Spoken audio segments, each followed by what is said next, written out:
The Raleigh Cigarette Program from Hollywood, starring Red Skelton, with Ozzie Nelson and his orchestra, Harriet Hilliard, Wonderful Smith, and yours truly, Truman Bradley.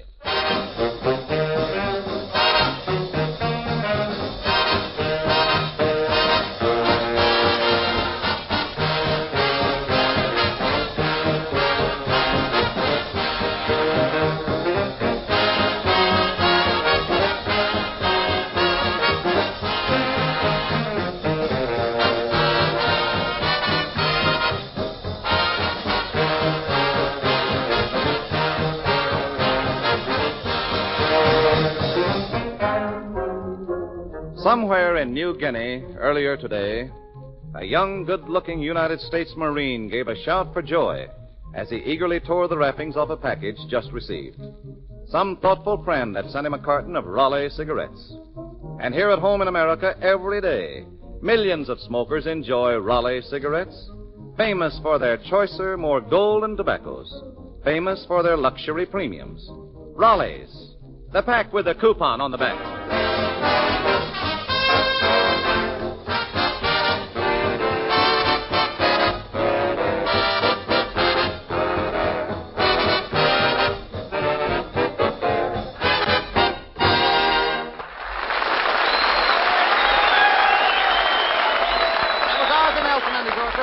You're so easy to dance with.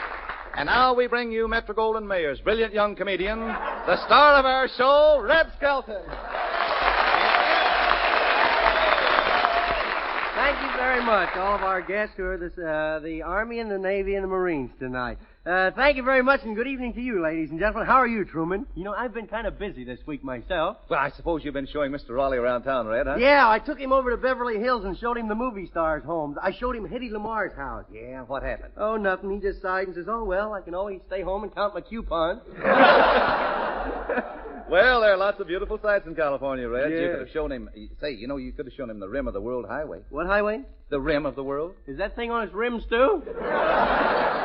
Well, Red, you could have shown Mr. Raleigh a good time at a club. Well, we went to one nightclub. We had a ringside table, and there was a beautiful bubble dancer, and she was so close to her that a bubble just was out of the reach of Mr. Raleigh's cigarette. It was, huh? Yeah.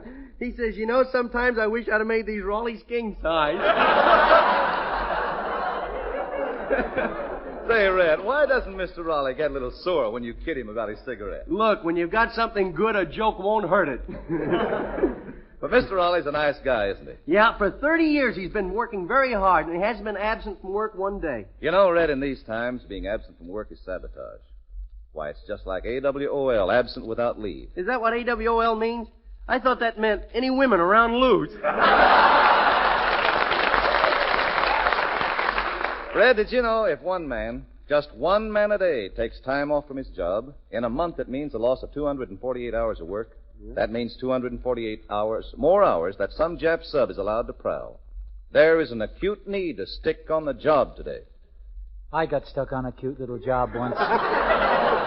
She was a very Hello, beautiful... Red. Hello, Harriet. Say, we were just talking about people taking a day off. Well, you know, some people just don't seem to care about getting to work. I can't understand it. One fellow I know has been absent from work since December 8th. Who's that? My Jap gardener. Yeah. Suppose you had a job working 6 days a week, Red, and they asked you to work on Sunday. Would you refuse? Not me, brother. Anything to get out of reading the funnies to my little brother. Well, not working these days is just a form of carelessness, like tossing a banana skin on the sidewalk. Yeah, but over at the Kaiser shipyards, he lets his men toss banana skins anywhere they want to. Oh, sure, but at that place, you never know where the next ship's going to slide by from.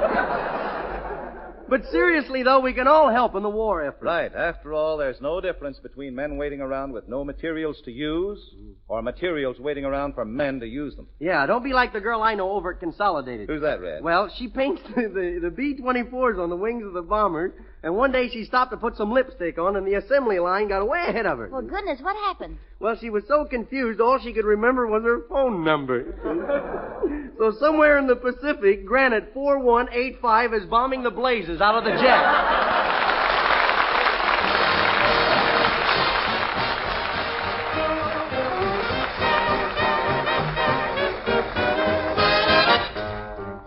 This is the Army, Mr. Jones.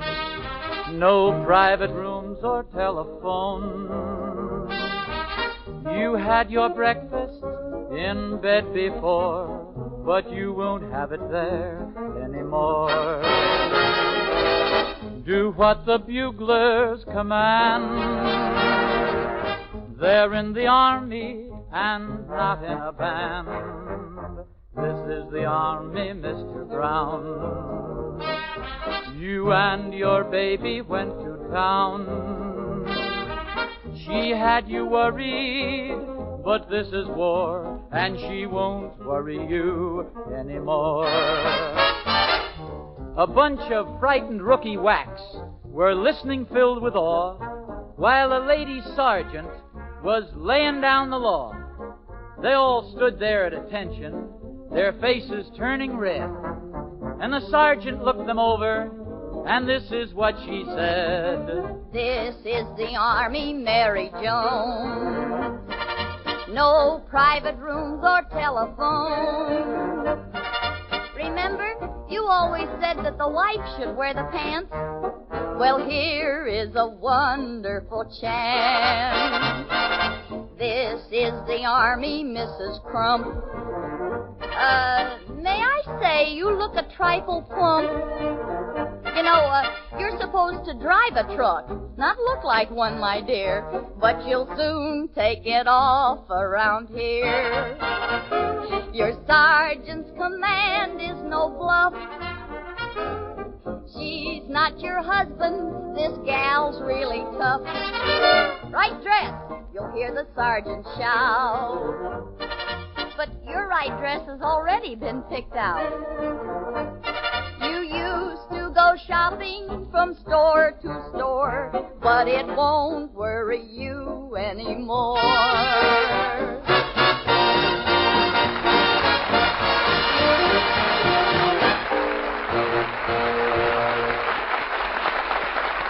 That was This is the Army, Mr. Jones, sung by Ozzie and Harriet, or I should have said Harriet and Ozzie. Almost forgot my manners there. Which, by the way, is our topic for tonight. Different people and their etiquette. First, we go out west where we find Deadeye, the good old bad man.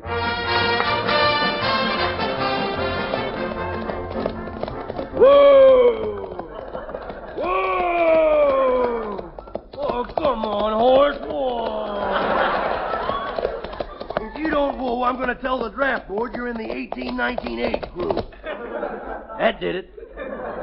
Hey, who's that flunky all dressed up like a chauffeur and sitting in a fancy buggy, too? Howdy, Mr. Deadeye. Well, wonderful Smith. Man, where'd you get that red suit? Well, you know the organ grinder what come to town yesterday? Yeah? Well, tonight his monkey is freezing.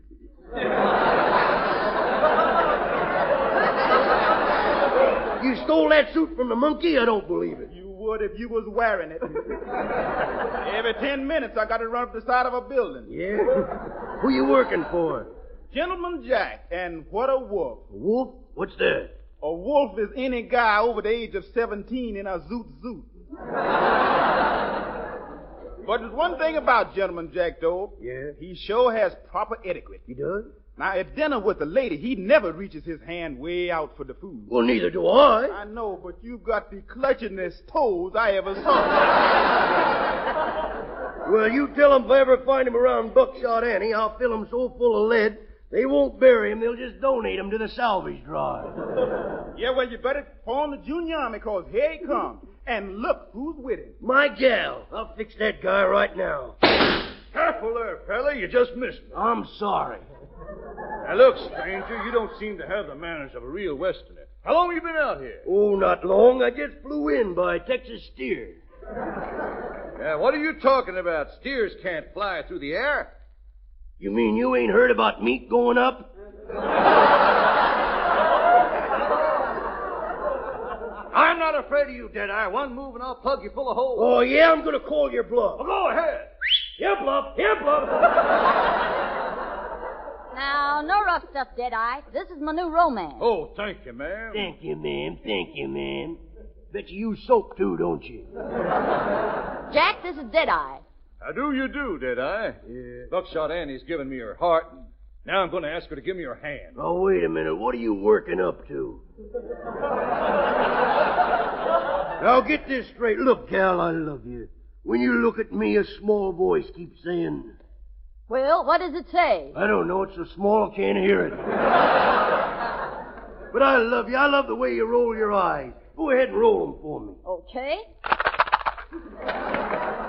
Well, look at that. Boxcar.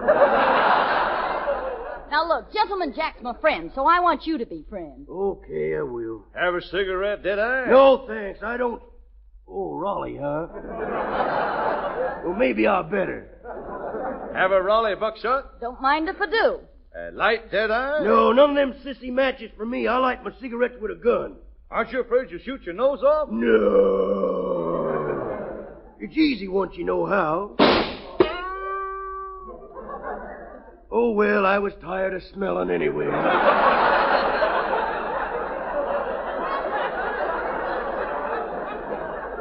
Boy, you're the dumbest guy I ever saw. Yeah, but I ain't dumb enough to let you steal my gal. Now, none of that stuff. I got you covered. You got me none of that Pelican Bob Hope, brother. Now, look, Jack. Put your gun away. Where's your etiquette? You know our custom out here in the West. We always count 3 before we draw. Okay, I'll count. Oh, no, you don't. Not if I want to get out of here alive, you don't. Well, you look like a gentleman, did I? So I'll let you count. Okay, here we go. Ready? 1, 2, 3. Now that's what I call good manners. He dropped a curtsy to me as he fell.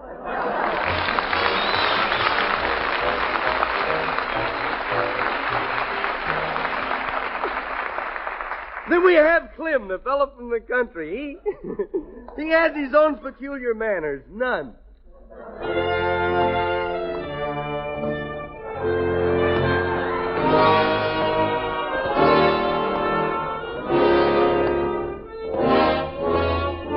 Well, here I am. On my way to Daisy June's house for dinner. A cup of coffee, a sandwich, and you. Boy, am I hungry. I'm so hungry I could eat a horse. Oh, come back. I was only kidding, whirl away. Well, here's Daisy June's house. I just knock on the door. Hello, Clem. Well,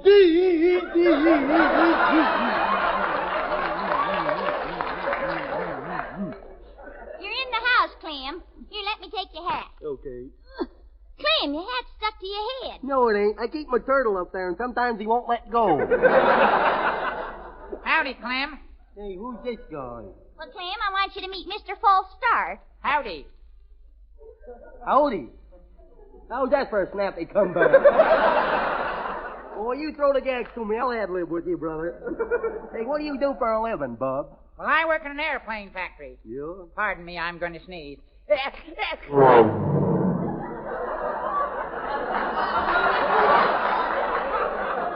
kind of a sneeze is that? Well, I worked in Lockheed so long, it's become a habit. Oh, don't be silly. I used to work in a jukebox factory, but it didn't bother me. Well,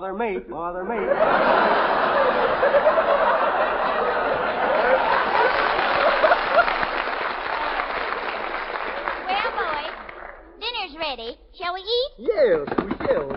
Hey, fella, mind your manners. Clem, you knocked the ketchup into your coffee. Well, what do you know? GI tomato soup.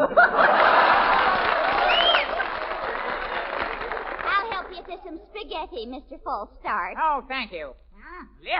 This is good. That's no way to eat spaghetti, mister. You look like old dumbbell ringing that up there.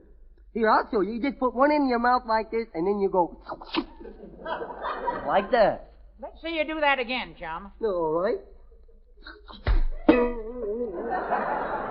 Now, who tied a knot in that one? Well, how's the chicken, Clem? It's terrible. There's no meat on them. Clem, that's Mr. False Start's arm. He's a skinny old bird, ain't he? What manners? Oh, you're always picking on my manners. See, my last girl didn't care how I ate, and she was mighty pretty, too. Little Audrey, I'll never forget her. Had a neck just like a swan. Well, she had a neck like a swan. Why'd you quit going with her? Found out she had webbed feet, too. You want some coffee, Clem? I don't mind if I do have some coffee. Ain't that's enough. It's running out of the side of my mouth. What kind of coffee is this? Drip? Yes, my love.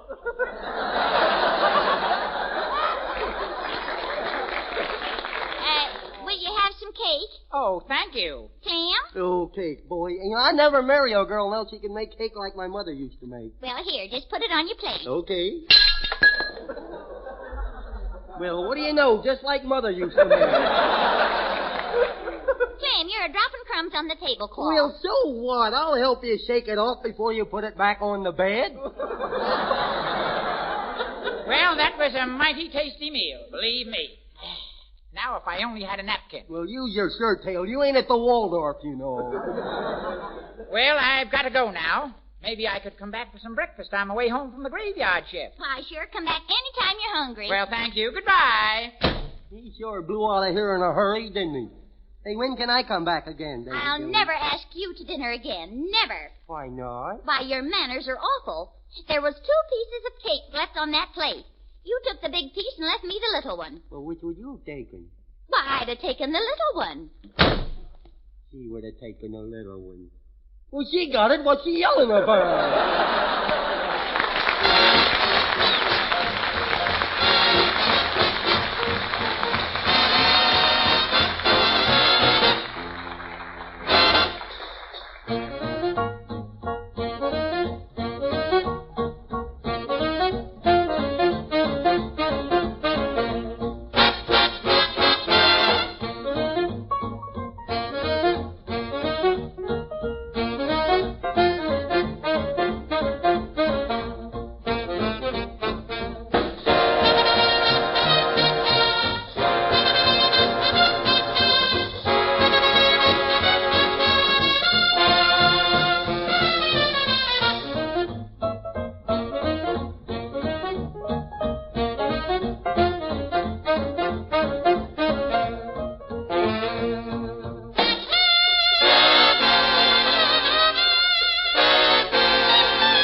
That was Ozzie Nelson and his orchestra playing Stand Back, Del Ruth. Freund is ready to light the set.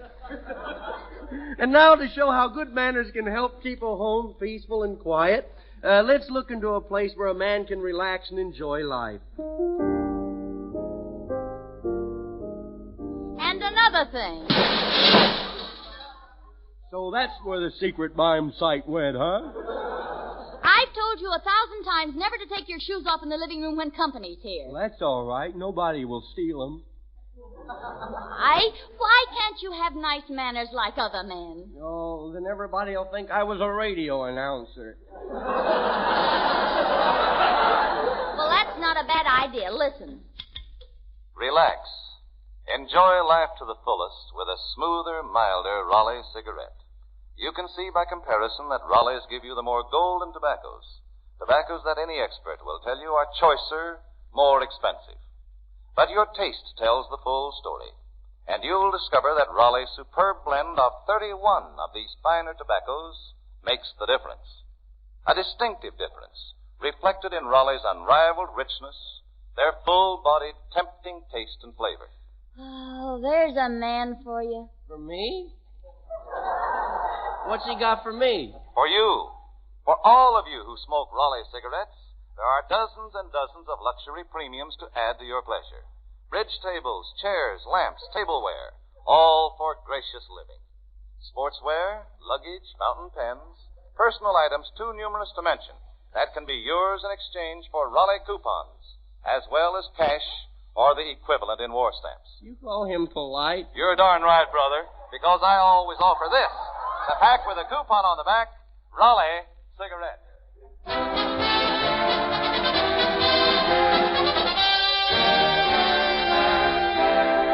People are sometimes embarrassed by bad manners while in the public. Take the case of a lady and her little boy. They're on their way to see a movie. So, Harriet, you be my mother, and I'll be the mean old kid. Hey, Mummy, don't walk so fast. Me little legs is all I can do to reach the ground now. Well, we've got to hurry, Junior. We want to get to the theater before the prices change. Hey, are we going to a burlesque show? No! Now, don't you think you're too young to go to a burlesque show? Well, don't you? I could answer that, but we'd only get Pop in trouble. Well, here's the theater. Oh, boy. Look how somebody really messed up that cement. Look at all them footprints. Oh, Junior, they were put there by movie stars. Sloppy bunch, ain't they? Well, what do you know? A big mud puddle right on the sidewalk. I think I would lay down and cool me with a body. Junior, don't you dare! Well, Lord of Mummy, where'd you get that polka dot dress? Well, I will buy the ticket, you know. A gentleman always paid, you know. Have you the money? Well, I have to be a married gentleman. Will you lend me, Tom? Oh, here, I'll hold you up the ticket window. Okay. Oh, goodness, you're heavy. Ain't I, though? I'll be glad when you're grown up. In fact, I wish you were grown up right now. Well, I don't. Why? These little pants would be awful tight. Well, I will ask the cashier for a ticket. Give me a ticket. Gee, what an ugly cashier! Oh, Junior, now you apologize. Okay, I'm sorry, lady. You're not really ugly. And I hope that you and Bart Karloff will be very happy together. You have got to obey me. There. Oh, you hit me. You broke my middle. Now I can't stand up straight. Don't be silly. You are standing up straight. I can't bend over. You come with me and stop acting like an ill-bred little dope. Okay. I had gone to the picture show. Roses is red and violets are pink. If it's a double feature, one picture, well, here's your ticket, mister.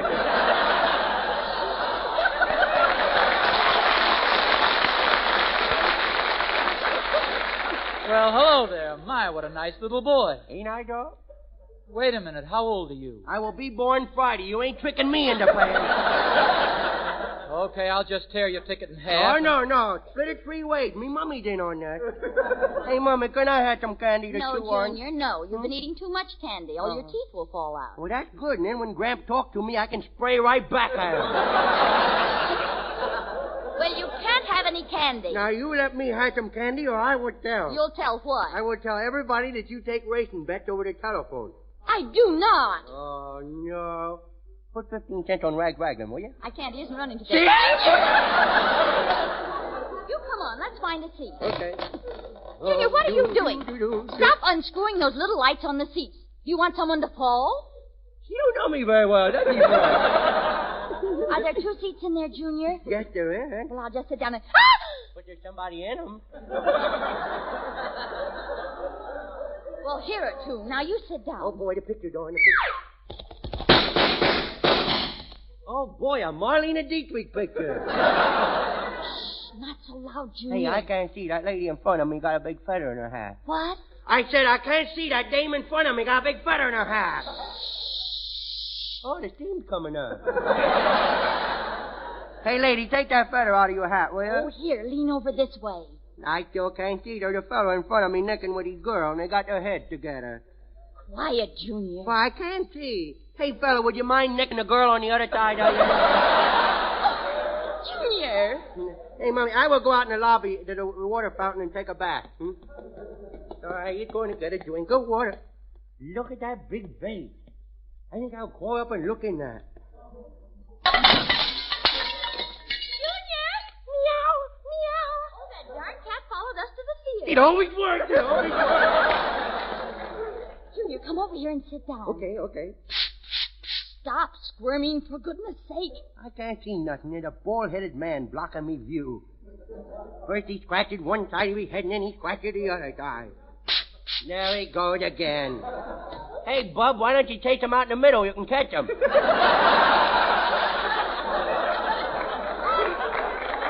I will fix him. I will crawl under the seat and nip on his leg. That's what I will do. Ow! Let me out of here! Well, I wonder what happened to him. I can't understand why he'd run out in the middle of a picture. But we can, can't we, folks? Now, look, one more peep out of you, and home you go. Well, I'd just as well go home. I'm behind that lady with a feather, and I can't see a thing. Gee whiz, my favorite picture, too, of Mickey Mouse. Gee. Well, look what I found in my little pocket. A pocket knife.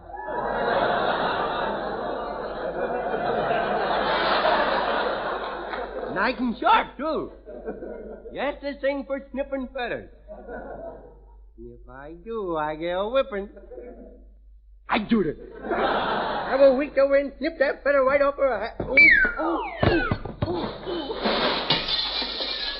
I fell out of my seat. Broke me watch. Good heavens, what happened? Look how big your ears are. Ears nothing. Somebody got their shoes off, and I fell with them.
Smoking a pipe? Well, if you are, listen. Pipe smokers, you're in for a real smoking discovery when you light on Sir Walter Raleigh. It's a smooth smoke packed with a rich, nut-like flavor. Sir Walter Raleigh is blended from extra choice burleys, cured and aged to the peak of mellowness for an extra measure of smoking pleasure. Never bites your tongue because its special crimp cut ensures cool, even burning with a more pleasing, fragrant aroma. Tonight, try the quality pipe tobacco of America, Sir Walter Raleigh.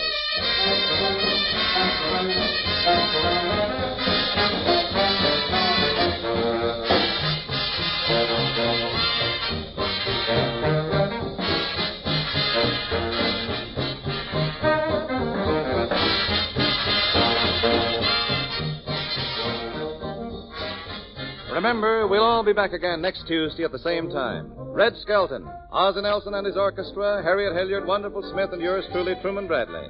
Meanwhile, listen to the Tom A. Dorsey Show tomorrow night over most of these same stations. Until next Tuesday, then. This is Red Skelton saying goodbye now, and thanks for listening. And remember, folks, the most important job today is your job. Do it well. Bye. Red Skelton is heard on this program through the courtesy of the Metro-Goldwyn-Mayer Studios. This program has been broadcast to the armed forces overseas and has come to you from Hollywood. This is the National Broadcasting Company.